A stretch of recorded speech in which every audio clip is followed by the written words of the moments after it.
Convention కూల్చివేత సడన్గా ఇప్పటికిప్పుడు నోటీసులు కూడా ఎందుకుండానే కూల్చేస్తున్నారు అనేది ఒక టాక్. అసలు ఆల్రెడీ స్టార్ట్ అయిపోయింది కూల్చివేత, ఎలా తీసుకోవచ్చు అంటే? ఫస్ట్ యాక్చువల్గా రేవంత్ రెడ్డి ప్రభుత్వం ఏం చేసిందంటే 40 ఏళ్ల క్రితం హైదరాబాద్ మ్యాప్ తీసుకుంది. చెరువులు చెరువులు చెరువులు ఉన్నాయి కదా, చెరువుల సంరక్షణ కోసం, వాటి భద్రతను కాపాడడం కోసం, వాటి ల్యాండ్ వాటి కేటాయించడం కోసం హైడ్రా అనే ఒక దీన్ని స్టార్ట్ చేసింది. ఓ మంచి అధికారిని నియమించుకున్నాడు, ఆయన కూడా మంచి స్ట్రిక్ట్ ఆఫీసర్. వీళ్ళు ఏం చేశారు, 40 ఏళ్ల తర్వాత అంటే ఈ రోజు వరకు ఎక్కడెక్కడ అంటే ఆ చెరువు అప్పుడు ఇంత ఉండే, తర్వాత ఇప్పుడు ఇట్లా అయిపోయింది. కొన్ని చోట్ల అసలు లేదు మ్యాప్లో, మొత్తం అదంతా పెద్ద విల్లాస్ టవర్స్ అయిపోయాయి. సో దాన్ని కూల్చిపడేయండి, చెరువు ల్యాండ్ చెరువుదే. ఆ 111 జీవో ఆయన ఎత్తేసాడు యాక్చువల్గా ఆ ల్యాండ్లను నమ్ముకోవడానికి. వాటన్నిటినీ పునరుద్ధరించే పనిలో ఈయన ఉన్నాడు. ఇప్పుడు అటు మన హిమాయత్ సాగర్ వైపు, గండిపేట వైపు, అక్కడ ఉన్నటువంటి చెరువును కుదించి ఎవరెవరైతే ఏమేమి కట్టుకున్నారో వాటన్నిటిని కూల్చేయమని చెప్పేశారు, ఆర్డర్ వచ్చింది. అసలు చెరువు కట్టపైనే అనుమతులు ఇవ్వరు, అలాంటి చెరువులోనే కట్టారు చాలామంది. ఇప్పుడు ఎన్ కన్వెన్షన్ విషయానికి వద్దాం. ఇదేంటి, మన చంద్రబాబు నాయుడు గారు అప్పట్లో హైటెక్ సిటీ అది కట్టారు కదా, సైబర్ టవర్స్. అది కట్టినప్పుడు పైగా విండో నుంచి ఇట్లా చూస్తే మీకు అక్కడ ఒక పెద్ద లేక్ కనబడేది. యాక్చువల్లీ ఇప్పుడు మనకు అక్కడ శిల్పారామం ఆపోజిట్ సింపుల్ చెప్పాలి అంటే, ఇటువైపు శిల్పారామం పెట్టారు. అంటే ఒక అందమైన ప్రదేశం, ట్యాంక్ బండ్ పక్కన పీపుల్స్ ప్లాజాలో ఎగ్జిబిషన్స్ అయ్యేలాగా అందంగా ఉంది అని అక్కడ అది పెట్టుకున్నారు. పాప మురళీమోహన్ గారు కూడా ఆయనకు నచ్చే ఇలా కొంచెం సన్నిహితుడు కాబట్టి ఆ పక్కనే జైబేరి ఎంక్లేవ్ ఇవన్నీ కట్టుకున్నాడు, జైబేరి సిలికాన్ చెరువు అటువైపు అనమాట. ఇలా ఉంది ఆ ప్లేస్. సో అది కాలక్రమేణా ఆయన జైబేరి క్లబ్ కూడా ఉంది దాంట్లో, అక్కడ అటువైపు సిలికాన్ వ్యాలీ, శిల్పకళా వేదిక, ఇటు హైటెక్స్. ఇది డెవలప్ అవ్వాలి, అవుతున్న కొద్దీ అందంగా దాన్ని ఒక పార్క్ లాగా చేస్తే అది మంచి వ్యూ ఉంటుంది.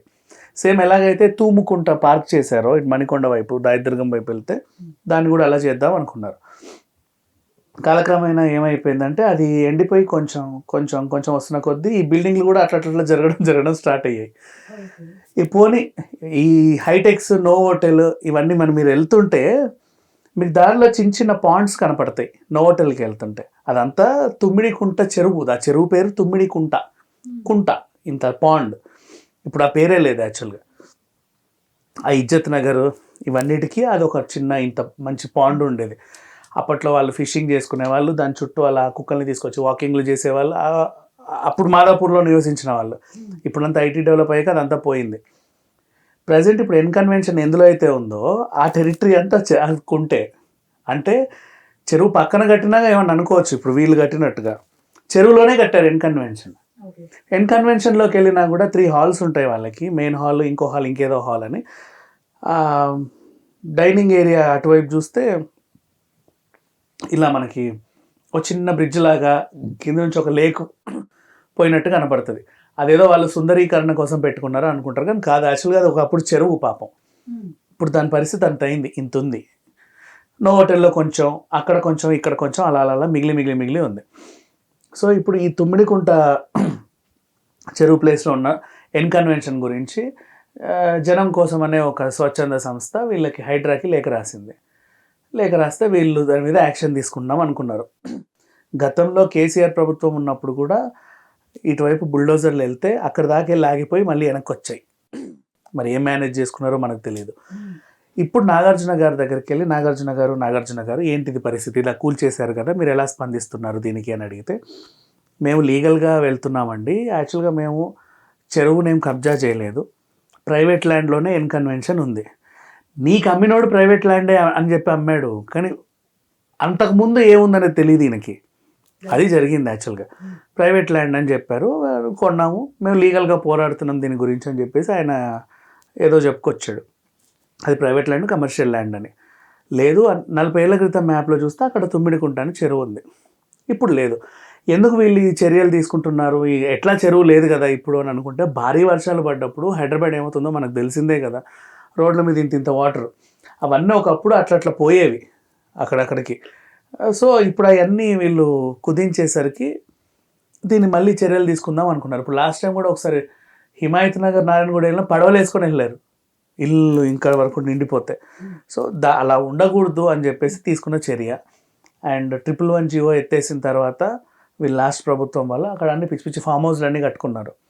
బాగా వర్షాలు పడితే ఆ నది జలాలు ఎక్కువైతే నిండిపోతాయో అలా ఈ చెరువులు కూడా బాగా పెద్దగా నిండిపోయే అవకాశం అయితే ఉంది.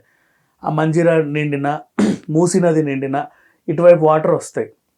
ఆ గేట్లు ఎత్తేస్తే మళ్ళీ హైదరాబాద్ అంతా నీళ్ళు వచ్చేస్తాయి. అందుకని చెప్పేసి వీళ్ళు అలా రాకుండా చర్యలు తీసుకుంటున్నారు. ఆ ల్యాండ్ని కబ్జా కాకుండా చూస్తున్నారు అంతే. సో అందరికీ ఒక రూల్, నాగార్జునకు ఒక రూల్ కాదు కదా.